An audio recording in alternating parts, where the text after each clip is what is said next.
आज शुरू करते हैं 2.3 इन अ क्लासरूम।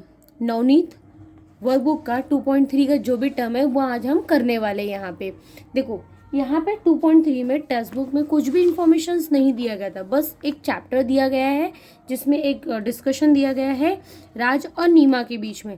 पर यहाँ पे एक इंफॉर्मेटिव टर्म है दिस और दैट, ये बहुत इंपॉर्टेंट है। मैंने प्रीवियस लेक्चर में भी बोला था, ये टॉपिक के ऊपर, ये ग्रामर के ऊपर यहाँ पे बच्चों लोगों को नवनीत में एक पोएम दिया गया है जिससे समझाया गया है what is the mean of this and what is the mean of that. क्या है, स्टार्ट करते हैं। इन द क्लासरूम्स, चैप्टर का नाम क्या है? In the class room.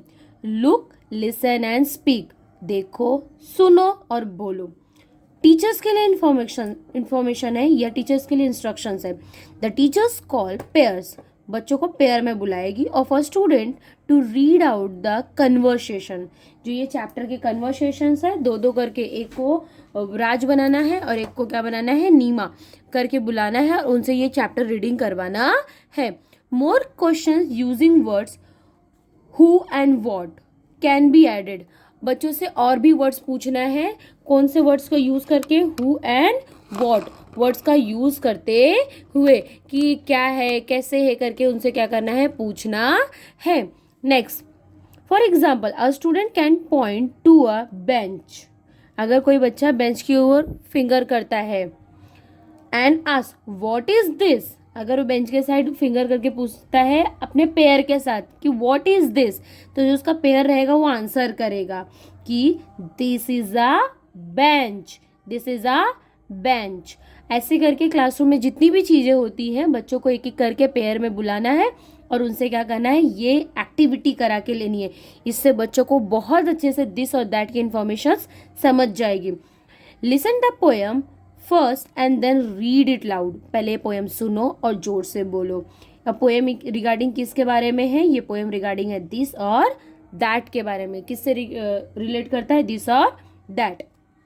चलो, this is near me and that is far, this is near me and that is far, this is my finger and that is a star, this is my spoon and that is the moon, this is my bun and that is the sun.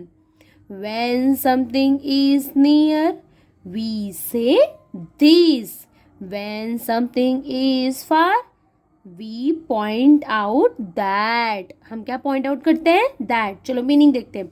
this is near me, ये मेरे पास में है, and that is far, ये मुझसे दूर है। This is my finger, ये मेरी उंगली है, and that is the star, ये स्टार है। दिस इज माई स्पून, ये मेरी चम्मच है, and that is the moon, ये क्या है, चंद्रमा है।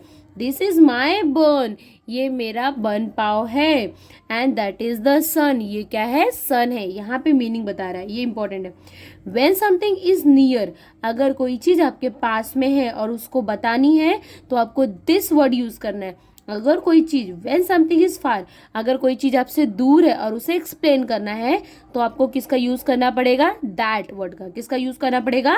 दैट का। चलो, ये बच्चों को लर्न करा के लेना है। क्या लर्न कराना है? What is the mean of this and what is the mean of that. We use this when we talk about something which is near to us, this का यूज वहाँ किया जाता है जब हम कोई चीज नियर होती है तब करते हैं। वी यूज दैट, हम दैट वर्ड कहाँ यूज करते हैं? When we talk about something which is far, हम ये वर्ड कहाँ यूज करते हैं? जब वो चीज हमसे दूर होती है। दिस, नियर, दैट, फार करते हुए बच्चों को दिस और दैट की इंफॉर्मेशन या ग्रामर सिखाना है। चलो मूव ऑन करते हैं। नेक्स्ट हमें क्या दिया गया है? पहला हम नोट दिया गया है। क्या है नोट यहाँ पे इंफॉर्मेशन में, वो देखते हैं। Read the word given below and then write them, words पढ़ो और उन्हें वैसा का वैसा क्या कर दो, लिख दो। ये तो सबसे ईजी रहता है, बच्चों को इसमें ईजिली मार्क्स मिल जाता है, उन्हें समझ भी आ जाता है। चलो, what is the word? Picture, classroom, teacher, chart, flower, black board, school, year and next. ये क्या हो गए, कुछ वर्ड्स दिए गए हैं इसी पोएम्स के या टर्म्स ऑफ आपके टेक्स्ट बुक्स के, उसको पढ़ना है, उसकी स्पेलिंग्स बच्चों से लर्न करवा के लेनी है और डिक्टेशन टेस्ट लेना है। क्वेश्चन नंबर 4 क्या है? Question number 4, fill in the blanks with this और दैट। देखो ये सब कुछ पास में है तो ये सब के लिए हम दिस यूज करेंगे, और ये सब चीजें हमारे कहाँ है, दूर है, तो इसके लिए क्या यूज होगा, दैट। तो क्या लिखेंगे, बुक पास में है तो यहाँ पे क्या आएगा, this. This is my book, this is my pencil, this is my eraser, this is अच्छा ओके, यहाँ पे ट्री लिखा है, ट्री तो पास में नहीं है तो ट्री तो दूर है, तो यहाँ पे क्या आएगा, that. That is a tree. That is a sun. Where are the moon is far away, we write a that. That is a moon. Where are the cloud, write that is a cloud. Where are the sky, what you write, that is a sky. Bird के लिए क्या लिखेंगे, that is a bird. ये करते हुए हम लोग ने दिस और दैट की एक्टिविटी क्या की, यहाँ पे खत्म की है।